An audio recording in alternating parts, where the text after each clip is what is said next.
مغربی ساحل کا پانی موسم سرما میں منجمد نہیں ہوتا، اسی لیے موسم سرما میں بھی ان ساحلی بندرگاہوں تک جہازوں کا پہنچنا ممکن ہے۔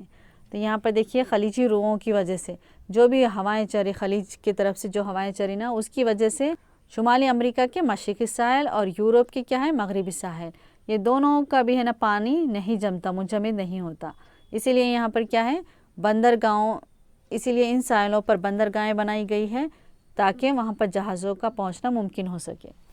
اگر پانی منجمد ہو گیا تو جہازیں نہیں پہنچتے۔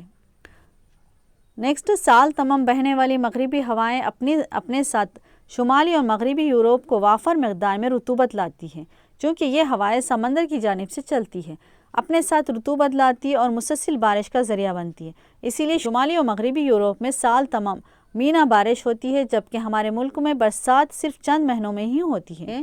تقریباً 500 سال قبل مغربی یورپ کے ملاحوں اور تاجروں نے ہندوستان پہنچنے کے لیے نئے راستے کی تلاش کی، کیونکہ دونوں ہی راستے عرب ممالک سے ہو کر گزرتے تھے، جو اکثر و بیشتر یورپی لوگوں سے جنگ میں مصروف رہتے تھے۔ اس کے علاوہ بحر روم کا تجارتی علاقے پر اطالوی تاجروں کی اجارہ داری قائم تھی، اور وہ دوسرے ممالک کے تاجروں کو بحر روم میں داخل ہونے نہیں دیتے تھے، اسی لیے دوسرے ممالک کے ملاحوں نے ہندوستان پہنچنے کے لیے ایسے راستے کی تلاش شروع کی جو بحر روم یا عرب ممالک سے نہ گزرتا ہو۔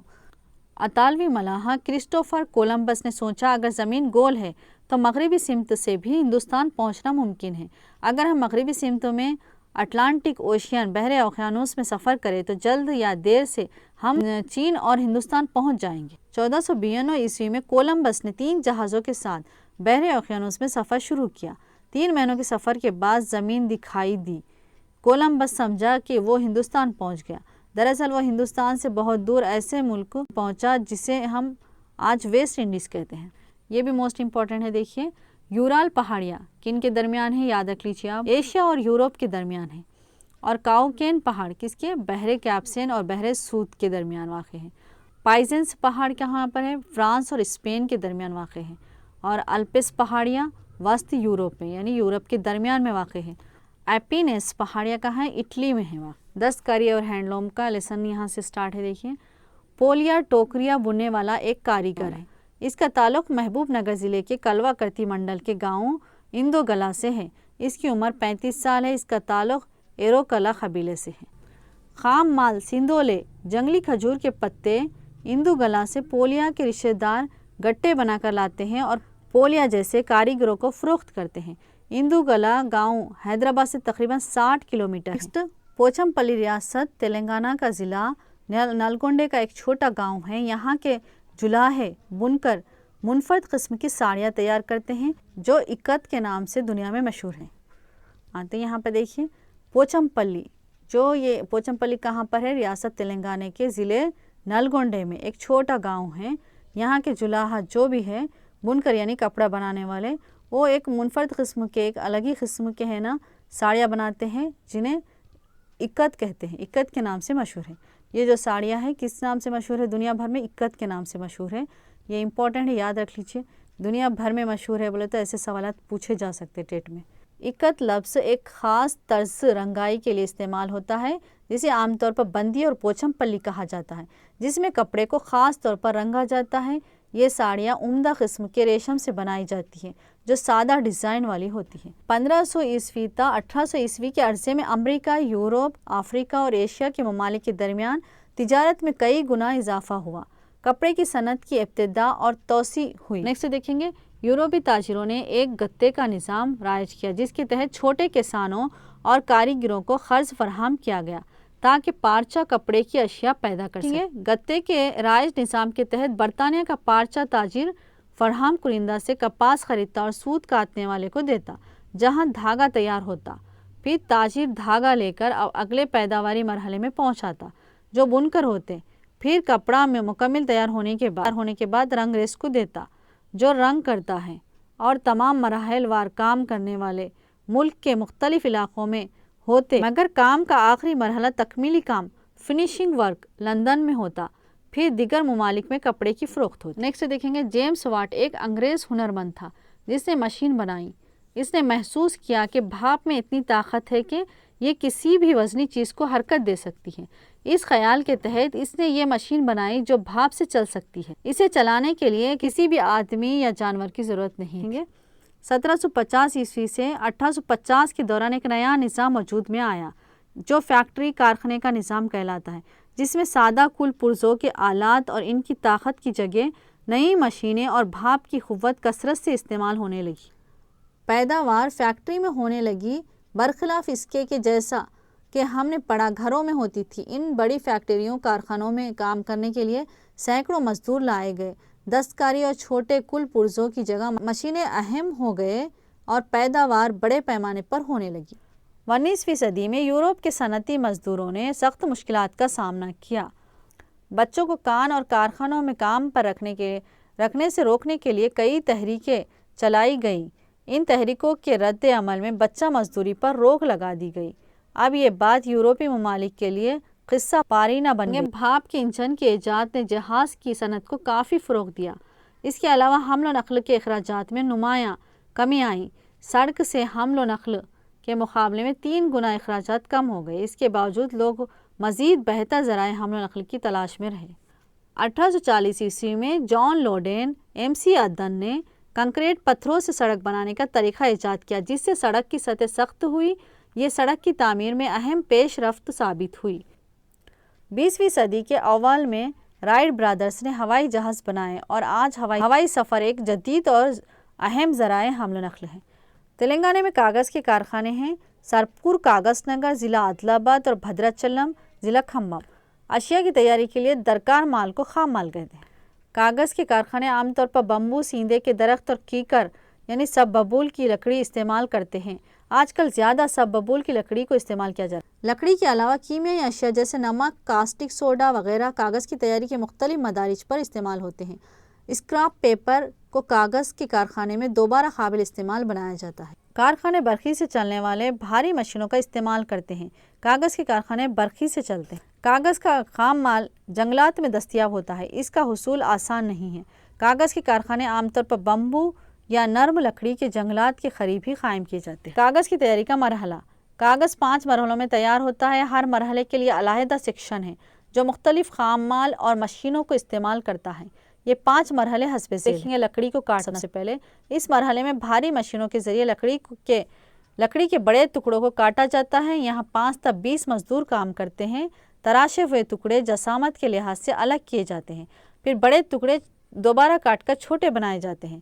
پھر لاری بھر کر لکڑیوں کو مشینیں آدھے گھنٹے میں کاٹتی ہیں۔ لکڑی کا گودا بناتے ہیں۔ لکڑی کے تراشے ہوئے ٹکڑوں کو ریشے کے سیکشن یعنی فائبر لائن سیکشن کو روانہ کیا جاتا ہے، جہاں لکڑی کے ٹکڑوں کو کیمیائی اشیاء کے ساتھ بڑے گھڑوں میں ابالا جاتا ہے۔ اس مرحلے میں لکڑی کے ٹکڑے باریک ریشے سوتی ریشے کی طرح میں بدلتے ہیں۔ گودے کے مائع کو کیمیائی عمل سے سفید بنایا جاتا ہے، پھر یہ گاڑھا ہوتا ہے۔